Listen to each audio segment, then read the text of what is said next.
오늘 우리에게 주시는 하나님의 말씀입니다. 신약성경 사도행전 1장 8절의 말씀 받들어 봉독하겠습니다. 오늘 우리에게 증인이 되리라라고 하는 말씀, 우리 양승민 선교사님 모시고 우리에게 말씀 듣도록 하겠습니다. 우리 양승민 선교사님은 바울 선교회 소속이십니다. 지금 현재는 양평에 있는 도나미스 선교관의 관장으로 계시고 처음에 네팔 바울 선교 선교사로 90년대에 파송되셨던 귀한 선교사님이십니다. 우리 선교사님 나오실 때 우리가 두 손 들어 환영하도록 하겠습니다. 할렐루야, 선교사님 환영합니다. 할렐루야, 반갑습니다. 이렇게 새로운 자리에 또 이렇게 초대되어서 너무 감사하고, 네, 또 좀 분위기가 아주 새롭습니다. 이렇게 또, 이렇게 또 얼굴을 아는 분들도 이게 조금 계시는 것 같고, 아프리카에서도 이렇게 들어오신 것 같습니다. 네, 반갑습니다. 오늘 이제 한 15분, 20분 정도 이렇게 말씀을 같이 나누도록 하겠습니다. 예수님이 지상사역을 마무리하면서 마지막으로 유언처럼 주신 말씀이 오늘 말씀이죠. 하늘나라 가시기 바로 직전에 주신 말씀. 아무리 청개구리 같은 불효자일지라도 부모님의 유언이라면은 아주 잘 듣고 아주 착한 그런 순종을 하게 되어 있지요, 누구나. 예수님이 십자가 밑에서 이렇게 다 흩어져 제 갈 길로 가게 되었던 제자들을 보면서 참 안타까움이 있었으리라고 봅니다.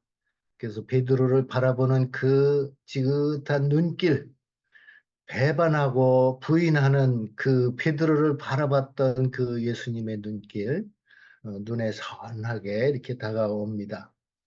그런 제자들을 다시 불러 모아서 다시 이제 하늘나라 가기 전에 40일 동안 단기로 이렇게 단기 선교 훈련을 시킨 거죠.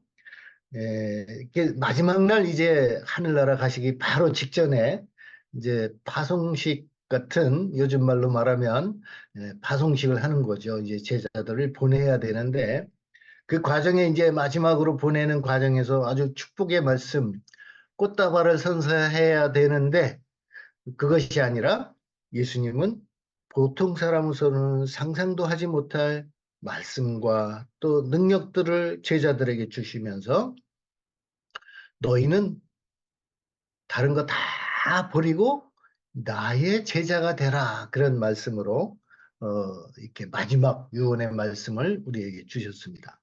이 제자들은 대라고 이렇게 예수님께서 강조를 해서 명령을 한 게 아니고 이 사도행전 1장 8절은 명령의 말씀이 아니죠. 명령의 말씀이 아니고 나의 증인이 될 것이다 하는 이런 당연히 되어야 되는 그런 말씀인 거죠. 성령이 임하시면 된다는 거죠. 아무리 아주 그 나약한 사람일지라도 아무리 험악한 사람일지라도 성령이 임하시기만 하면 나의 증인이 될 것이다. 예수님은 그 조건 하나만 다른 조건 아무것도 필요 없이 오로지 예수님만 예수님이 보내시는 그 성령님만 임하시면 자동으로 증인이 되겠다. 이런 말씀을 주신 것입니다. 하나의 조건만 충족하면 자동으로 되어진다는 이 말씀. 되라가 아니라 되리라. 이 말씀 아주 중요하게 생각합니다.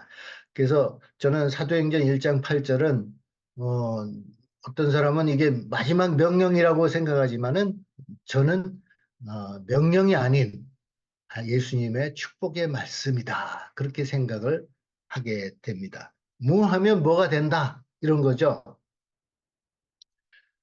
저는 얼마 전에 인터넷으로 대학을 하나 또 졸업을 했습니다. 신학교밖에 안 나왔기 때문에 일반 학위를 갖고 싶어서 그런 마음에 그 인터넷으로 하는 그런 학위를 하나 땄습니다. 선교지에서 필요가 절실할 것 같아가지고 그래서 한국어 학과를 다녔습니다. 3학년 학사 편입해가지고 2년 동안 공부를 했습니다. 물론 이제 중간에 시험도 보고 했지만 졸업장을 받았습니다.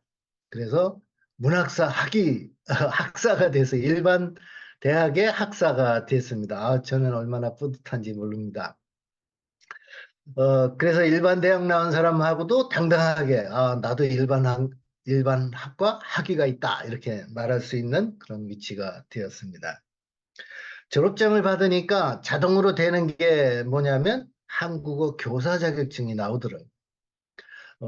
한국어 교사가 자동으로 된 거예요. 내가 하려고 한 게 아니라 졸업장을 받으니까, 학위 졸업장을 받으니까 자동적으로 나오더라는 얘기죠.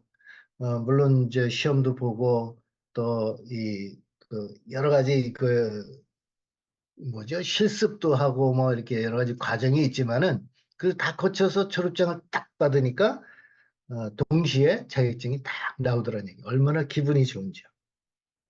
이렇게 조건이 맞으면 자동으로 되어지는 일이 우리 주변에는 참 많이 있죠. 이렇게 뭐 좋은 일만 있는 건 아니죠. 우리가 운전하다 보면은 어, 실수를 하든지 뭐 의도적이든지 뭐 위반을 하게 되면 또 딱지가 자동으로 날라오잖아요. 우리 주변에 이렇게 자동으로 되는 것들이 많이 있어요. 우리가 조금만 연구를 해서 이렇게 찾아보면은 찾을 수 있는 것들이 많이 있지요. 조건만 맞으면 찾아지는 것들이 많이 있습니다. 그 조건들 중에는 우리가 모르는 그런 조건도 많이 있습니다.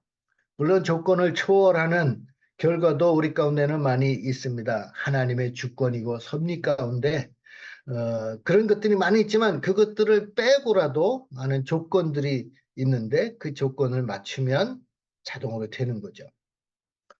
어떤 분은 예수님이 그냥 믿으면 되지 꼭 증인이 되고 선교를 하고 전도를 해야 되냐 이렇게 의문을 갖고 하는 신앙생활을 하고 싶은 분들도 많이 계실 겁니다.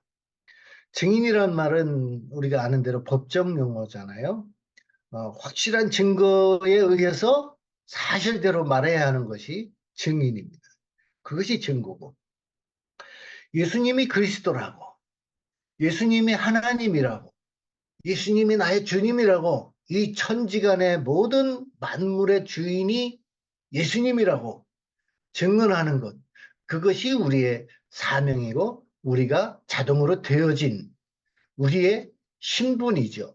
우리의 신분은 증인된 신분이라고 할 수 있습니다. 나는 하기 싫은데도 자동으로 되는 거, 되라가 아니라 되는 거, 이것이 오늘의 말씀입니다. 저는 코로나가 시작되기 바로 전에 2019년에 카자흐스탄으로 타송을 다시 받았습니다. 그래서 카자흐스탄에 가서 1년도 안 되고 안 되게 있었는데 2020년에 제가 들어간 지 한 달 만에 바로 코로나가 시작이 되었습니다. 그래서 코로나 기간 동안에 아무것도 못하고 방 안에서 그냥 러시아 말 조금 알파벳 정도 배우다가 어, 다시 이제 한국으로 불려 나왔습니다. 한 10개월 정도 있었나요? 카자흐스탄에서. 그래서 한국의 본부에 와서 지금은 이제 양평에 선교사들을 돕고 선교사들의 쉼과 회복을 이렇게 장려하는 그런 돕는 사역을 하고 있습니다.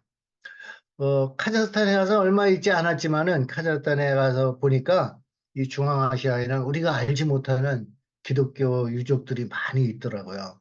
그 옆나라의 키르기스탄에 가니까 또 거기에도 엄청난 그 기독교 유산들이 많이 보이더라고요. 지금은 거의 이제 사라져서 역사가들의 글이나 유적으로만 볼 수 있지만은 기독교 유적들을 찾아내는 우리의 그 선배 선교사님들이 많이 있더라고요.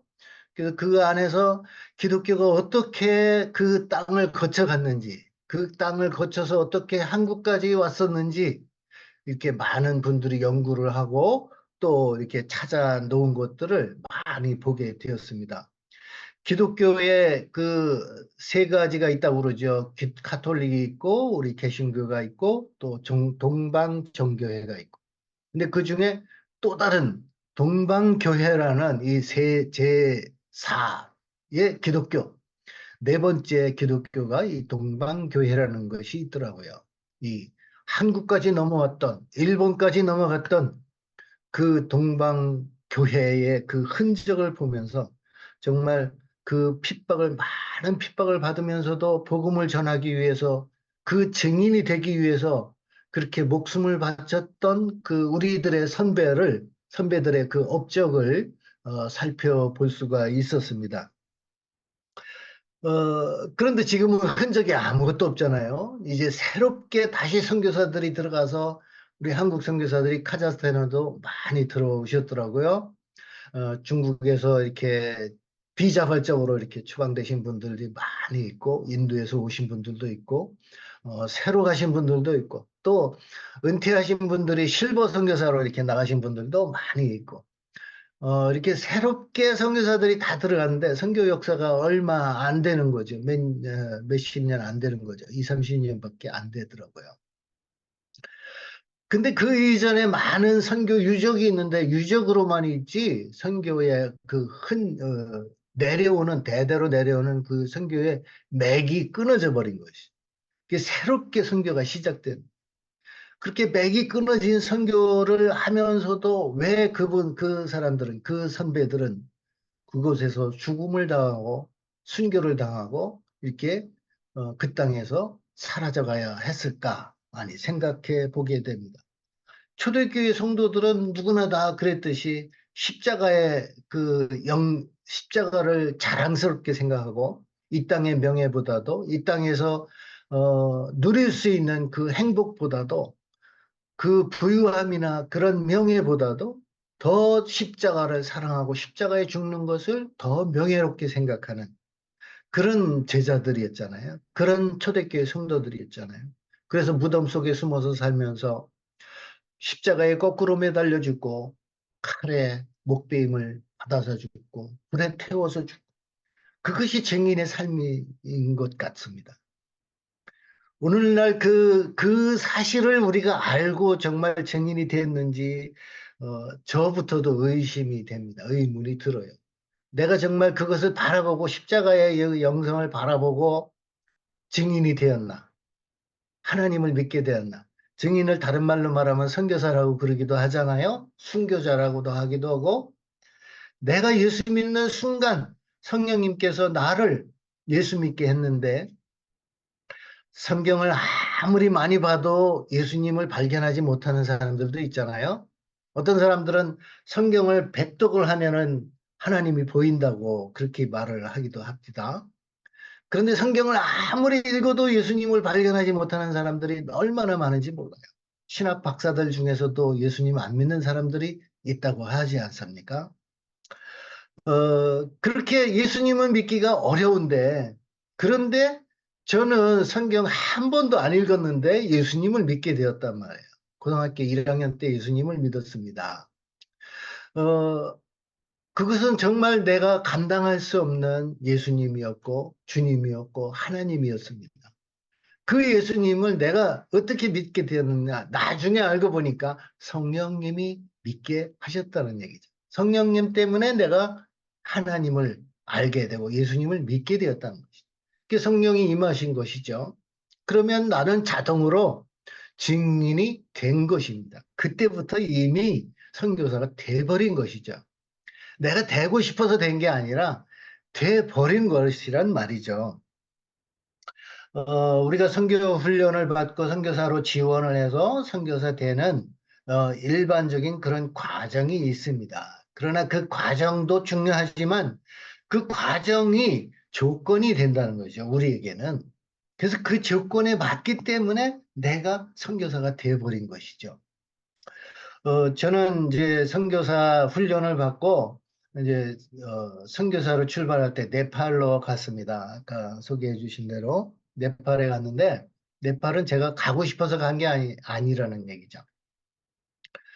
어, 저는 이제 시골에서 목회를 했는데, 시골 목회를 하다가, 이제 목회지가, 어, 관광지로 개발이 되는 바람에, 교회가 철수를 하게 됐습니다. 도시로 이사 가게 됐는데, 저는 이제 시골 목회를 원했기 때문에 그 교회를 사임을 했습니다. 그리고 나서 우리 친구 세 가정이 모여서 선교 여행을 가게 됐습니다. 단기 선교를 간 거죠.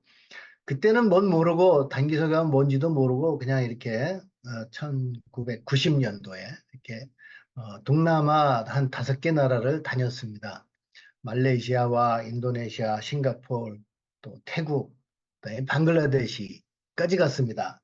방글라데시에 갔는데 거기에 우리를 안내하는 선교사님이 이왕에 방글라데시 왔으니 바로 옆 나라, 가까운 나라니까 네팔에 한번 가보라는 그런 권고를 해주셨습니다.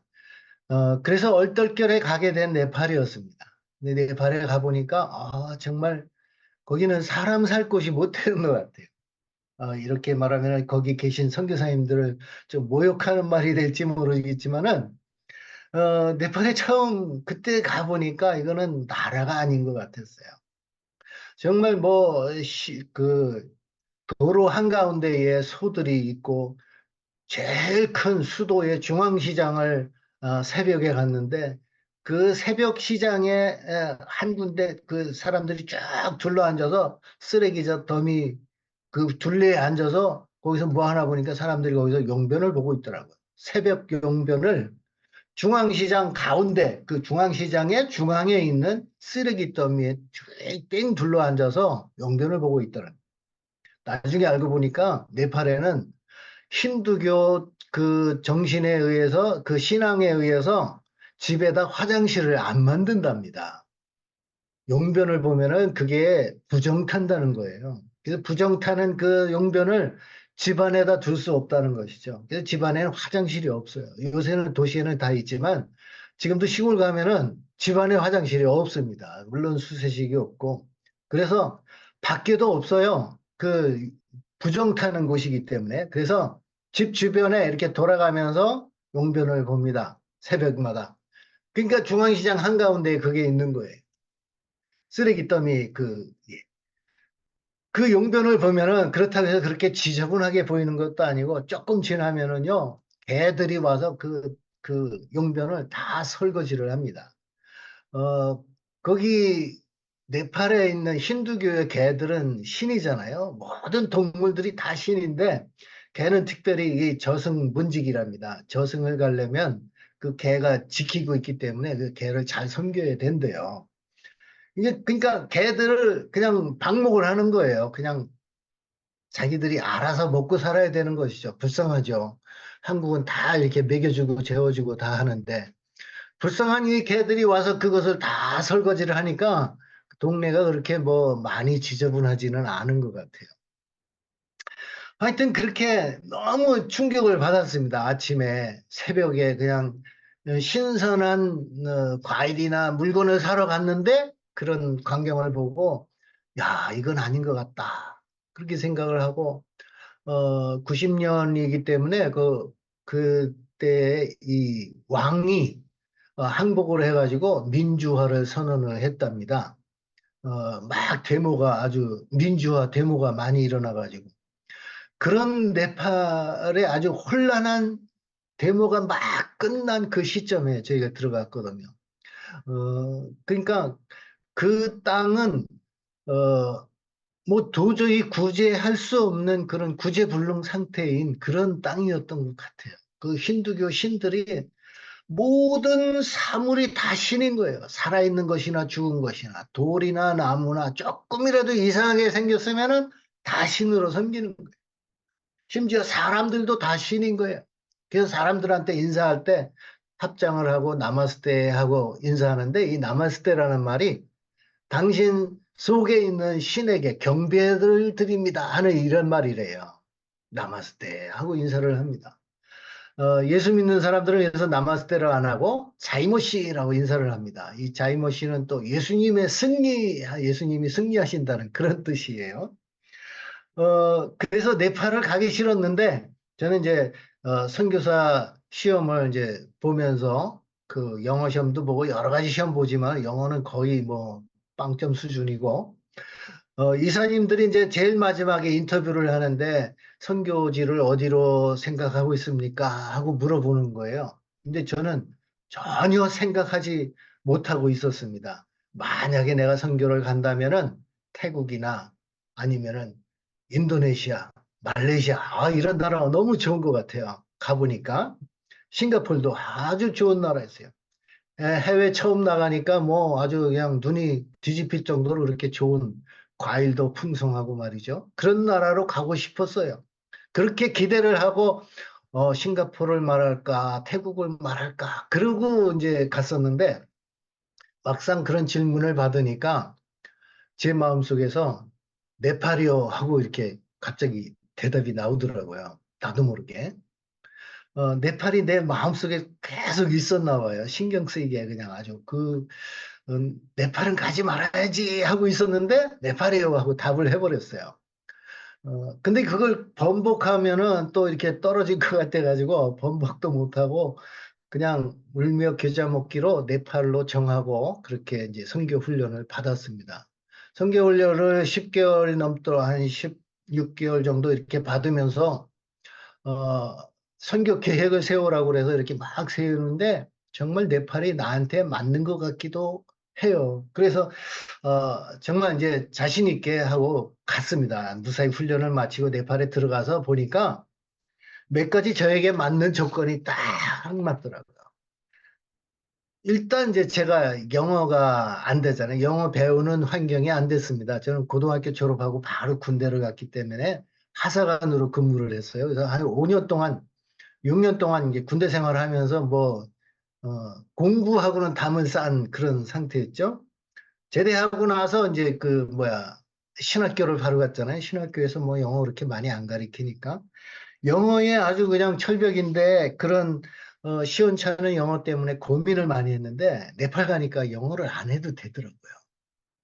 서양 선교사들도 다 네팔말 쓰는 거예요.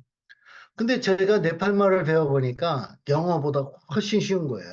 물론 이제 영어가 바탕이 되긴 하지만은 영어를 조금 훈련 기간 동안에 배웠으니까 그걸로다가 이제 중학교 수준 정도 되는 걸로 네팔말을 배우는 거예요. 네팔말을 좀 배우다 보니까 네팔말만 하게 되더라고요. 그러니까 영어 또 금방 집어넣은 영어 다 잊어버리고 네팔말만 하고 이렇게 살게 되더라고요. 저한테 아주 딱 맞는 나라죠. 그러니까. 또 그리 물가가 비싸질 않아가지고 한국에 비해서 굉장히 싸게 한국에서 뭐 평사원으로 살았다면 네팔에서는 부장이나 과장 정도로 이렇게 살 수 있는 그런 아주 괜찮은 나라예요. 이 물가가 싸기 때문에 또 뭐 이렇게 도우미가 있잖아요. 그 아이들을 이제 저희들은 6개월 된 아이를 데리고 나갔거든요. 그러니까 아이들을 돌보는 도우미를 쓰는 것도 굉장히 좀 쌌어요. 한 달에 한 한국 돈으로 한 15,000원, 10,000원, 20,000원 그 정도만 주면은 헬퍼를 쓸 수가 있었습니다. 그래서 헬퍼를 하나 해서 얼마나 도움을 많이 받았는지 몰라요. 또 네팔 사람들이 세 번째로는 저보다 키가 큰 사람이 그렇게 많지 않았어요. 제 키가 164인데 164cm가 그 네팔에 가면은 꽤 큰 키에 들어갑니다. 그 버스를 타면은 시내 버스를 타면은 이렇게 서서 가잖아요. 그러면은 이렇게 딱 내려다보게 됩니다. 이렇게. 네팔 사람들이 키가 이렇게 조금 작아서 물론 이제 요새는 저보다 큰 사람들도 많이 있지만은 대부분 평균적으로 볼 때 저보다 그렇게 큰 사람이 거의 없는 거예요. 그 자신이 있었어요. 이렇게 몇 가지 조건을 따져보니까 네팔은 저한테 아주 딱 맞는 그런 나라가 되었습니다. 만약에 내가 싱가포르로 갔다면은 정말 거기서 어떻게 견딜지 참 어, 막막했었을 거예요. 근데 네팔에 저한테 딱 맞는 그런 나라가 되었습니다. 그래서 저는 네팔에서 아주 행복하게 12년 동안은 사역을 하고 이제 본부 사역으로 들어왔습니다. 본부에서 바울선교 본부 사역을 하다가 또 한 10년 정도 있었습니다. KWMA 총무도 하고 그러다가 이제 다시 몬테네그로나라는 어, 동유럽에 있는데 그 나라에 가서 또 한 텀을 했습니다. 그러고 나서 또 우여곡절 끝에 몬테네그로는 아니다 해가지고 카자흐스탄으로 갔다가 다시 이제 본부로 와서 오늘에 이르고 있습니다. 이 과정을 보면은요, 제가 하고 싶어서 이렇게 제가 지원을 한 것은 별로 없는 것 같아요. 네, 선교사가 되는 것부터 내가 지원하고 싶어서 한 게 아니라 옆에 있는 다른 분이 자기가 선교사로 가려고 그러는데 자기는 안 맞는데요. 가서 보니까, 바우성에 가보니까 자기 수준이 아니고 내가 딱 맞다고 나보고 가라는 거예요.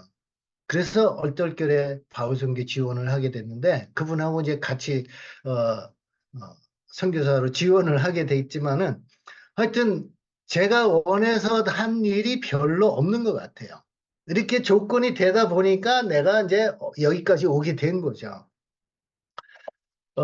선교사의 삶은 정말 이런 것이 아닌가. 저는 이제 한 30년이 넘은 것 같은데, 그동안에 선교사로 살면서, 제가 이렇게, 내 마음대로 한 것이 아니라, 정말 이끌려서, 환경에 이끌려서, 조건에 따라서 이렇게 되어간 선교사가 아닌가, 선교가 아닌가, 그런 생각을 해봅니다.